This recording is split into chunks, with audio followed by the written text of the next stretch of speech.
तो चलिए आज सीधे उतरते हैं ओम की गहराइयों में। ये सिर्फ एक अक्षर नहीं है, बल्कि जिसे कहते हैं सृष्टि का पहला स्वर। हमारे पास ओम की महिमा पर कुछ लेख हैं जो इसके कई पहलू दिखाते हैं, रूहानी, फलसफाना, वैज्ञानिक और रोजमर्रा की जिंदगी से जुड़े हुए भी। बिल्कुल, और कोशिश यही रहेगी कि हम इन लेखों से जो सबसे अहम और दिलचस्प बातें हैं उन्हें समझें। अक्सर हम इसे सुनते तो हैं, पर शायद इसके पीछे का जो गहरा अर्थ है उसे पूरी तरह नहीं समझ पाते। हाँ, कहाँ से शुरू करें? इसकी परिभाषा से? हाँ, वो ठीक रहेगा। देखिए, मांडुक्य उपनिषद कहता है ओम इत्येतदक्षरमिदं सर्वम, मतलब ये एक अक्षर ही सब कुछ है, जो था, जो है और जो होगा, सब कुछ सिर्फ एक अक्षर में। जी। और पतंजलि योग सूत्र में तो इससे सीधे ईश्वर का वाचक, मतलब उनका नाम या आवाज कहा गया है, तस्य वाचकः प्रणवः। और इसकी बनावट भी तो काफी अनोखी है ना। 3 आवाजें हैं और फिर एक खामोशी भी। बिल्कुल, वो 3 ध्वनियां हैं, अ, उ और म, और एक चौथा हिस्सा है जो है मौन, जिसे तुरिया कहते हैं। अच्छा, अ, उ, म और तुरिया, इनका मतलब क्या है? हाँ, तो ये जीवन की 3 अवस्थाएं दर्शाती हैं। अ मतलब जागृत अवस्था, जब हम जागे होते हैं। उ है स्वप्न अवस्था, जब हम सपने देखते हैं। और म है सुषुप्ति, यानी गहरी नींद। और वो चौथा हिस्सा तुरिया? वो इन तीनों के पार है। वो परम चेतना है, वो शुद्ध मौन।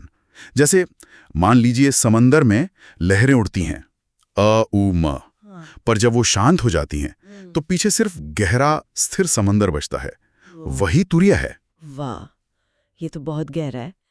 तो ये जो हम मंत्रों के शुरू में लगाते हैं, जैसे ओम नमः शिवाय या गायत्री मंत्र। हाँ, ओम भूर्भुवः स्वः। हाँ, तो ये सिर्फ शुरुआत के लिए नहीं है। शुरुआत तो है, पर ये उस मूल ऊर्जा को, उस कॉस्मिक एनर्जी को जगाने जैसा है। शिव पुराण में तो ये भी कथा है कि महादेव के डमरू से जो पहली ध्वनि निकली वो यही थी, और ब्रह्मा के मुख से भी। अच्छा, और गीता में भी इसका जिक्र है शायद? जी हाँ, भगवद गीता में श्री कृष्ण कहते हैं अक्षराणाम अकारोस्मि, मतलब अक्षरों में मैं अ हूं, जो ओम का पहला हिस्सा है और पूरे ओम का प्रतीक भी। इसे त्रिदेवों से भी जोड़ते हैं। अ यानी ब्रह्मा सृष्टि, उ यानी विष्णु पालन, और म यानी शिव संहार। और ये जो मौन है तुरीय, क्या वो भी किसी का प्रतीक है? हाँ, उसे आदिशक्ति या परम तत्व का प्रतीक मानते हैं, जो इन तीनों से परे है। ये तो हुई हिंदू परंपरा की बात। क्या ये और धर्मों में भी मिलता है? हाँ हाँ, बिल्कुल। बौद्ध धर्म का जो सबसे प्रसिद्ध मंत्र है ओम मणि पद्मे हूं, वो ओम से ही शुरू होता है जी।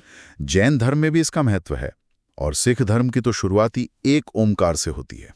एक ओमकार, हाँ, वो भी तो उसी एक मूल ध्वनि की तरफ इशारा करता है। सही कहा।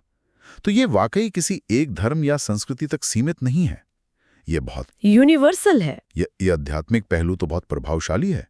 लेकिन आजकल लोग हर चीज को थोड़ा वैज्ञानिक नजरिए से भी देखते हैं, परखते हैं। हाँ, और देखना भी चाहिए। तो क्या विज्ञान भी ओम के बारे में कुछ कहता है? जैसे मैंने सुना है कि इसे बोलने से शरीर में कंपन महसूस होता है। हाँ, ये बिल्कुल महसूस करने वाली बात है। जब हम अ बोलते हैं तो कंपन पेट और छाती के निचले हिस्से में ज्यादा महसूस होता है। ऊ का कंपन गले और सीने के बीच, और म की गूंज वो सिर में दिमाग तक जाती है। अच्छा। और इसकी कोई खास फ्रीक्वेंसी, कोई आवृत्ति भी है? कुछ स्टडीज और आध्यात्मिक हलकों में इसकी आवृत्ति लगभग 432 हर्ट्ज बताई जाती है। कहा जाता है कि ये पृथ्वी की जो प्राकृतिक कंपन है उससे मेल खाती है। हालांकि इसका पक्का वैज्ञानिक प्रमाण अभी शायद पूरी तरह स्थापित नहीं है, पर इसका शांत करने वाला असर तो कई लोग महसूस करते हैं। और दिमाग पर क्या असर होता है, तनाव कम होने की बात जो आपने कही थी? जी, कुछ रिसर्च जैसे ईईजी या एफएमआरआई स्कैन से पता चला है कि ओम का जाप करने से दिमाग में अल्फा तरंगे बढ़ती हैं। ये वो तरंगे हैं जो हमें शांत, रिलैक्स्ड महसूस कराती हैं। अल्फा तरंगे, हाँ। और एक और दिलचस्प बात यह है कि ये हमारे दिमाग के भावनात्मक केंद्र अमिगडाला, जो डर और गुस्से जैसी भावनाओं को कंट्रोल करता है, और हमारे सोचने समझने वाले हिस्से प्रीफ्रंटल कॉर्टेक्स के बीच तालमेल को बेहतर बनाता है। तो मतलब भावनाएं और तर्क, उनमें एक संतुलन आता है। कुछ ऐसा ही समझ लीजिए। इसी वजह से तनाव, बेचैनी, चिंता कम महसूस हो सकती है। ये फायदे तो बहुत अच्छे लग रहे हैं, पर एक सवाल मन में आता है, क्या ये फायदे सिर्फ ओम से ही मिलते हैं या किसी भी तरह का ध्यान या बस शांति से बैठने से भी मिल सकते हैं? ये बहुत अच्छा सवाल है। देखिए, ध्यान के हर तरीके के अपने फायदे हैं और शांत बैठना तो अपने आप में ही फायदेमंद है। लेकिन ओम के साथ खास बात यह है कि इसमें ध्वनि और कंपन का तत्व जुड़ जाता है, वो वाइब्रेशन। हाँ, वो कंपन वाली बात। जी, माना जाता है कि ये कंपन शरीर की कोशिकाओं तक पहुंचता है। कुछ स्टडीज इशारा करती हैं कि इससे ब्लड प्रेशर और हार्ट रेट को स्थिर होने में मदद मिल सकती है, सांस गहरी और लयबद्ध होती है, और शायद इम्यून सिस्टम पर भी सकारात्मक असर पड़ता हो। तो अगर कोई इसे अपनी दिनचर्या में शामिल करना चाहे तो सही तरीका क्या होगा? कोई खास नियम? नियम से ज्यादा सरलता है इसमें। सुबह का समय ब्रह्म मुहूर्त अच्छा माना जाता है क्योंकि शांति होती है। पर जब भी समय मिले, बस कहीं आराम से बैठ जाएं, रीढ़ की हड्डी सीधी रखें, आंखें बंद कर लें, एक गहरी सांस अंदर लें और फिर सांस छोड़ते हुए धीरे से ओम का उच्चारण करें। अ, ऊ, म। पूरा ध्यान उस ध्वनि और उसके कंपन पर रखें। और फिर जब ओम पूरा हो जाए तो कुछ पल उस शांति में, उस मौन में रुकें, बस महसूस करें। इसे 11 बार, 21 बार या 5-10 मिनट, जितनी देर सहज लगे उतना कर सकते हैं। तो इसका मतलब है इसे दफ्तर में छोटी सी ब्रेक लेकर या सफर में भी किया जा सकता है? बिल्कुल, यही तो इसकी खूबसूरती है। कोई खास तामझाम नहीं चाहिए। और मानसिक फायदे तो हैं ही। एकाग्रता बढ़ती है, फोकस सुधरता है, चिंता और डर कम होते हैं। कुछ लोग कहते हैं याददाश्त भी बेहतर होती है और नींद गहरी आती है।